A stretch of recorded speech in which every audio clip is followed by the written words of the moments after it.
اعوذ باللہ من الشیطان الرجیم بسم اللہ الرحمن الرحیم قل امر ربی بالقسط وَأَقِیمُوا وَجُوهَکُمْ عِنْدَ كُلِّ مَسْجِدٍ وَادْعُوهُ مُخْلِصِینَ لَهُ الدِّینَ كَمَا بَدَأَکُمْ تَعُودُونَ۔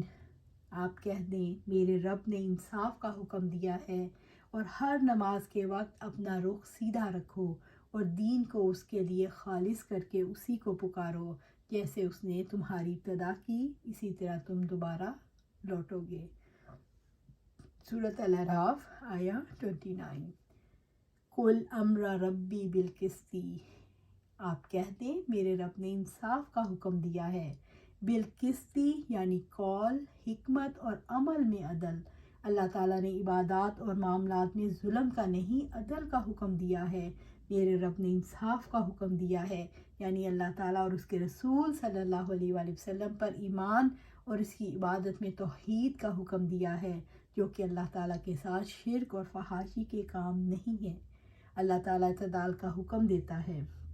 اللہ تعالیٰ حد سے تجاوز کرنے کا، بے حیائی کا حکم نہیں دیتا۔ حیا کے تقاضوں کی تکمیل ہی حد اعتدال ہے۔ اللہ تعالیٰ عبادت کی حد مقرر کرتا ہے، صرف اس کی بندگی کرو، یہ بندگی کی حد اعتدال ہے۔ اللہ تعالیٰ پکارنے کی حد مقرر کرتا ہے، صرف اسی کو پکارو، یہی ہے حد اعتدال ہے۔ دین کو اللہ تعالیٰ کے لیے خالص کرنا دین کا اعتدال ہے۔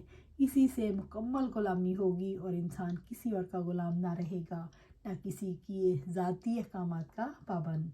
وَأَقِیمُوا وَجُوهَکُمْ عِنْدَ كُلِّ مَسْجِدٍ، اور ہر نماز کے وقت اپنا رخ سیدھا رکھو، یعنی عبادت میں اللہ تعالیٰ کی طرف توجہ رکھیں اور اس کو ظاہری اور باطن میں مکمل کرنے کی کوشش کریں اور اسے ہر طرح کے نقص اور فساد سے پاک کرنے کی کوشش کریں۔ وَادْعُوهُ مُخْلِصِینَ لَهُ الدِّینَ، اور دین کو اس کے لیے خالص کر کے اسی کو پکارو۔ دین کو اللہ کے لیے خالص کرنے سے کیا مراد ہے؟ یعنی دین کو اللہ تعالیٰ کے لیے خالص کرنے سے مراد ہے کہ ہر کام کا مقصد اللہ تعالیٰ کی رضا ہو۔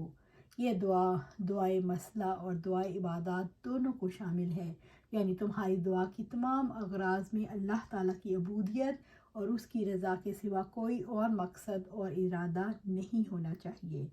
زندگی کے سارے طریقوں کو رب کے لیے خالص کر لیا جائے۔ موت کے بعد ایک اور زندگی کو ماننا کیسے قسط ہے؟ موت کے بعد دوبارہ زندگی کو ماننا انصاف ہے۔ انسان کو جب زندگی ملتی ہے تو عدم سے وجود میں آتا ہے۔ موت کے بعد کی زندگی کو ماننا اس اعتبار سے انصاف ہے کہ انسان دراصل اسی حقیقت کو مانتا ہے جو اس کی پیدائش کے موقع پر پیش آ چکی ہے۔ کما بدأکم تعودون، جیسے اس نے تمہاری ابتدا کی اسی طرح تم دوبارہ لوٹو گے، یعنی تمہیں مرنے کے بعد دوبارہ زندہ کیا جائے گا۔ وہ ذات جس نے تخلیق کی پہلی دفعہ، اس کے لیے ادا کرنا زیادہ آسان ہے کہ دوبارہ زندہ کرنا کوئی بڑی بات نہیں۔ فریقاً ہدا و فریقاً حق علیہم الضلالہ انہم اتخذوا الشیاطین اولیاء من دون اللہ ویحسبون انہم مہتدون۔ ایک گروہ کو اس نے ہدایت دے دی ہے اور دوسرے گروہ پر گمراہی ثابت ہو چکی، یقیناً انہوں نے اللہ تعالیٰ کو چھوڑ کر شیطانوں کو دوست بنا رکھا ہے اور وہ سمجھ رہے ہیں بلا شبہ وہی ہدایت پانے والے ہیں۔ سورۃ الاعراف آیا 30۔ فریقاً ہدا، ایک گروہ کو اس نے ہدایت دے دی، یعنی ایک گروہ کو اللہ تعالیٰ نے ہدایت کی توفیق دی، اس کے لیے اسباب فراہم کیے اور اس کی رکاوٹوں کو دور کیا۔ اس سے یہ دلیل ملتی ہے کہ ہدایت اللہ تعالیٰ کی طرف سے ہے اور اس کے فضل سے کسی کو ہدایت ملتی ہے۔ ایک گروہ کیسے ہدایت یافتہ ہوتا ہے؟ اللہ تعالیٰ کی ہدایت پا کر، ایمان لا کر، رسولوں کے راستے پر چل کر، کتاب کی تعلیمات پر عمل پیرا ہو کر ایک گروہ ہدایت یافتہ ہو سکتا ہے۔ وَفَرِيقًا حَقَّ عَلَيْهِمُ الضَّلَالَةُ، اور دوسرے گروہ پر گمراہی ثابت ہو چکی۔ دوسرے گروہ پر گمراہی ایسے مسلط ہوئی کہ انہوں نے گمراہی کے اسباب اختیار کیے، ان پر عمل کیا تو اللہ تعالیٰ نے گمراہی کو ان پر چسپاں کر دیا۔ دوسرے گروہ پر گمراہی کیسے چسپاں ہو گئی؟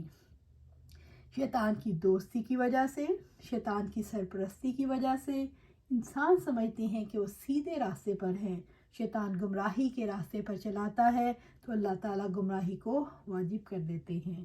انہم اتخذوا الشیاطین اولیاء من دون اللہ، یقیناً انہوں نے اللہ تعالیٰ کو چھوڑ کر شیطانوں کو دوست بنا رکھا ہے۔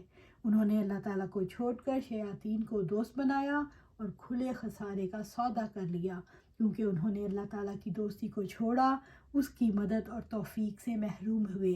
انہوں نے شیاطین سے دوستی کی تو اپنے آپ پر بھروسہ کیا۔ وَيَحْسَبُونَ أَنَّهُمْ مُهْتَدُونَ، اور سمجھ رہے ہیں بلا شبہ وہی ہدایت پانے والے ہیں، اور وہ سمجھ رہے ہیں کہ بلا شبہ وہی ہدایت پانے والے ہیں جو اپنے آپ کو ہدایت کے راستے پر سمجھتا ہے حالانکہ وہ گمراہ ہوتا ہے، تو ہدایت کو چھوڑ کر اپنے اوپر ظلم کرتا ہے۔ ان کے لیے حقائق بدل جاتے ہیں، وہ حق کو باطل اور باطل کو حق سمجھ لیتے ہیں۔ رب العزت کا فرمان ہے، قُلْ هَلْ نُنَبِّئُكُمْ بِالْأَخْسَرِينَ أَعْمَالًا الَّذِينَ ضَلَّ سَعْيُهُمْ فِي الْحَيَاةِ الدُّنْيَا وَهُمْ يَحْسَبُونَ أَنَّهُمْ يُحْسِنُونَ صُنْعًا۔ وہ آپس میں چپکے کہیں گے، تم لوگ دنیا میں بس 10 دن ہی رہے ہو، ہم خوب جانتے ہیں جو کچھ وہ کہیں گے۔ جب ان سب میں سے بہترین رائے والا کہے گا، تم صرف ایک دن ہی ٹھہرے ہو۔ سورۃ الکاف آیا 103 and 104۔